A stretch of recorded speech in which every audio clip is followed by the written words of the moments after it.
Dans le business, il n'est pas rare de voir des gens percer hyper rapidement, quelques mois, quelques années, et d'autres personnes pourtant galèrent jusqu'à la fin de leur vie pour avoir un tout petit peu de succès. Dans cette vidéo, on va voir comment vous pouvez éviter de galérer des années et des années avant d'atteindre le succès. Moi, c'est Anthony, fondateur de SEO Mindset.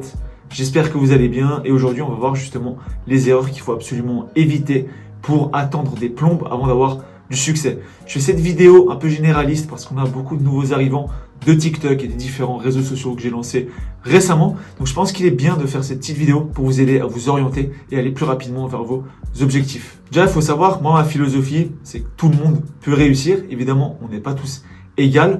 Par contre, tout le monde peut réussir avec assez d'acharnement, assez de patience. Tout le monde peut réussir à atteindre ses objectifs au final. Maintenant, c'est vrai que c'est beaucoup plus cool d'atteindre rapidement ses objectifs. C'est pourquoi dans cette vidéo, on va voir comment vous pouvez vraiment rusher tout ça et éviter de faire des erreurs débiles qui vous feront perdre des années d'entrepreneur. Alors déjà, la première erreur, selon moi la plus importante, c'est le fait de se disperser. Le fait de croire que l'herbe est toujours plus verte ailleurs. Je ne sais pas si vous avez vu le podcast avec Oussama Ammar et Yomi Denzel. Et si vous ne connaissez pas, je vous invite vraiment à aller le regarder. Il est très très intéressant. Il parle à un moment dans une vidéo d'un fait qui est assez troublant, mais si vous êtes perdu dans la forêt, il vous suffit de trouver le nord et de vous y tenir coûte que coûte et vous y sortirez un jour ou l'autre. C'est exactement la même chose dans l'entrepreneuriat. Dans l'entrepreneuriat, il y a des personnes qui lancent une agence SMMA, ensuite ils vont lancer du consulting, ensuite ils vont lancer du e-commerce. Le problème, c'est qu'en faisant ça, vous n'allez jamais avoir suffisamment de compétences pour être assez bon dans un domaine, meilleur que les autres et générer de l'argent. Alors la première chose que je peux vraiment vous inviter à faire, c'est de lancer un business qui vous conviennent parfaitement. Donc ça, on va le voir après. Un business qui ne demande pas trop de cash flow si vous n'en avez pas, qui ne demande pas trop de compétences si vous n'en avez pas, etc., etc. Mais lorsque vous faites un choix de business, tenez-vous-y jusqu'à ce que ce soit rentable. Donc ça, vraiment, c'est la plus simple, mais tenez-vous-y vraiment parce que vous allez perdre beaucoup d'années de travail si vous ne le faites pas. Deuxième erreur hyper fréquente, c'est de croire qu'il faut travailler 24 heures sur 24, 7 jours sur 7. Moi-même, j'ai toujours cru qu'il fallait énormément travailler. Évidemment qu'il faut beaucoup travailler, surtout au début. Surtout qu'on vient tous de générations de nos parents qui ont maintenant la cinquantaine, la soixantaine, après 70 ans par là. Eux, c'est des personnes qui ont toujours beaucoup travaillé. Ils sont nés là-dedans, ils ont vécu pour le travail. Ils nous ont inculqué cette valeur du travail, qui est une très bonne valeur.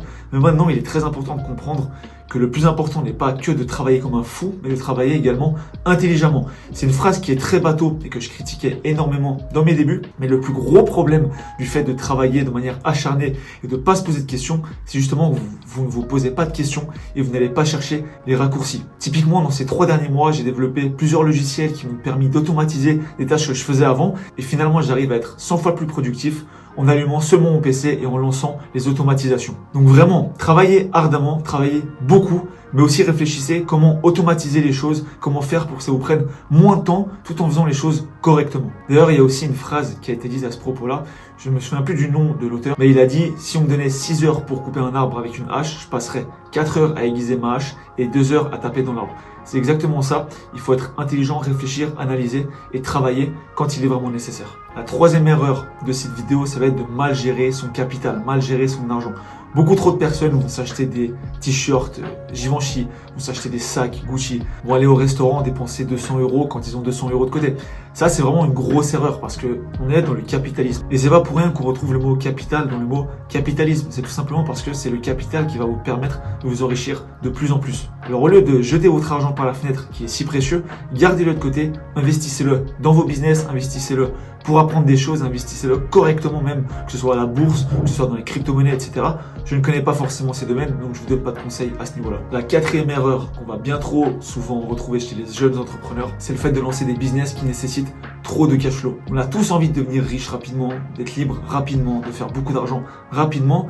Donc beaucoup de gens s'orientent rapidement vers des stratégies qui demandent de l'argent, que ce soit du e-commerce avec des publicités, des influenceurs, etc.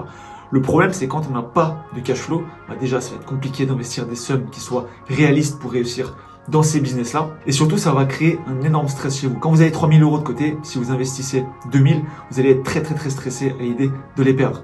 Donc c'est vraiment une mauvaise chose, ça vous fera prendre des mauvaises décisions et c'est vraiment pas une bonne chose à faire. Donc maintenant, j'ai suffisamment plombé l'ambiance avec toutes ces erreurs. J'ai une solution pour vous qui est très très simple, c'est le SEO, le référencement sur Google. Pourquoi c'est une très bonne solution d'après moi? C'est déjà le modèle d'affaires qui m'a permis de faire mes premiers vrais sous sur Internet lorsque j'étais étudiant, lorsque j'avais pas d'argent, parce que j'en avais perdu beaucoup avec des business justement qui nécessitaient du capital. Ce qui est intéressant avec le référencement justement, c'est que ça va nécessiter zéro investissement, zéro compétence, et c'est un modèle pérenne que vous allez pouvoir tester sans argent et sans stress, tout simplement parce qu'il ne demande pas d'investissement. Donc c'est un très vaste sujet, je vous invite à regarder de toute façon les vidéos sur ma chaîne YouTube où je vais vous parler des marketplaces, de l'affiliation, etc. Vous verrez tout ça, mais le SEO c'est une très grande base de business qui permet de lancer des sites, de lancer quoi que ce soit comme business en ligne sans un sou. Si vous avez aimé la vidéo et le nouveau décor, n'hésitez pas à lâcher un petit like, un petit commentaire et on se retrouve très vite. Allez, ciao!